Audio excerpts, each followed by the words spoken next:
cuarto grado. Bienvenidos a su teleclase. El día de hoy abordaremos el siguiente contenido. Ángulos, medición y clasificación según su medida. Destacaremos los pasos para encontrar la medida de los ángulos y el uso de los instrumentos del estuche geométrico para su trazado. Veamos la siguiente lámina. Observemos los siguientes ejemplos.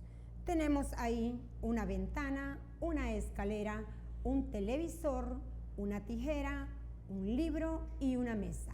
Observemos que todos los objetos que estamos presentando están en nuestro entorno y que tienen características muy semejantes. Veamos la siguiente lámina para analizarla. Observemos que tenemos ahí dos imágenes que son escuadras. Vamos a ver la forma de cómo resolver según las preguntas que reflejan las líneas en rojos de las escuadras, que entiendes por ángulo y cómo se clasifican. Solucionemos en la pizarra. Para poder trabajar nosotros ángulos, debemos de saber que el estuche geométrico tiene sus elementos. Obtenemos en él el compás y también tenemos el transportador, elementos claves para poder medir ángulos. Según su clasificación, debemos de saber qué tipo de ángulos son los que nosotros conocemos.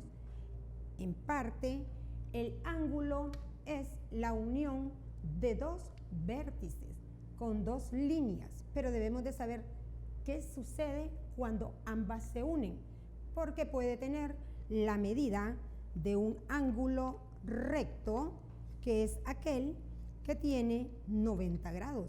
Podemos observar con el transportador y nuestro compás, que lo estamos utilizando para formar los ángulos. También en ellos podemos encontrar a menor medida ángulos agudos. También podemos encontrar todo un ángulo abierto completo que se llama ángulo llano, y aquel ángulo que es completamente circular, a ese le llamamos ángulo perigonal. Por lo tanto, veamos qué sucede con estas escuadras que tenemos en la pizarra.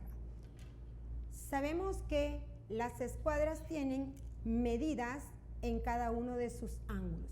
En este caso, obtenemos un ángulo que está totalmente recto y por lo tanto sabemos que esta abertura se le llama ángulo recto y que mide 90 grados. Si nosotros colocamos el compás como ángulo recto, vamos a darnos cuenta que la unión de las dos líneas que hacen un vértice, entonces obtenemos 90 grados completos. A esto le llamamos un ángulo recto. Pero ¿qué sucede con la otra escuadra? En la otra escuadra observamos que es más pequeño este ángulo y de menor medida. Entonces, al ser de menor medida, va a ser un ángulo agudo. Un ángulo agudo. Y si obtenemos un ángulo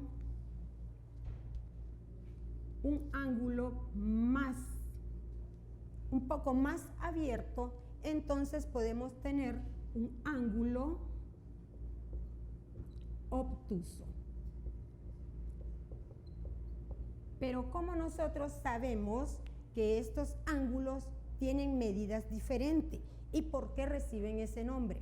Observemos lo que dice la siguiente lámina. Para poder clasificar nosotros los ángulos, debemos de lograr observar sus medidas. Un ángulo de 90 grados se llama ángulo recto. Podemos observar la estructura que tienen las dos líneas interceptadas en un vértice, el cual queda un ángulo recto. Un ángulo menor de 90 grados se llama ángulo agudo. La abertura es más pequeña.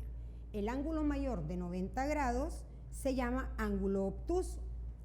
Si miramos un ángulo de 180 grados se llama ángulo llano y un ángulo de 360 grados se llama ángulo perigonal. Este ángulo de 360 grados, si observamos, forma totalmente la circunferencia. Veamos cómo vas a practicar en casa la siguiente asignación.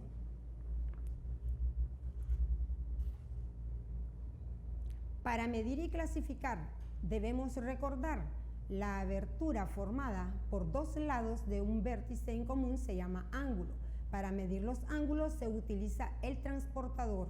Cuando representa la medida de un ángulo, aparte de la manera, tantas veces se utiliza la unidad que se llama grado. Un grado, o sea, se escribe con el mismo símbolo, un 1 con un 0 arriba. Si dividimos un círculo en 360 grados, partes iguales, cada parte es un grado. Tu tarea siguiente, veamos lo que vas a practicar. Mida los ángulos siguientes, trácelos y escriba el nombre de cada uno en su cuaderno. Inciso A, tienes un ángulo un poco agudo. Inciso B, tienes un ángulo más abierto. Inciso C, tienes un ángulo completamente abierto. Inciso D, la intersección recta de dos lados. Y inciso E, una circunferencia total. Nos vemos en la próxima teleclase. Estuvo con ustedes la profesora Yelva Zúñiga.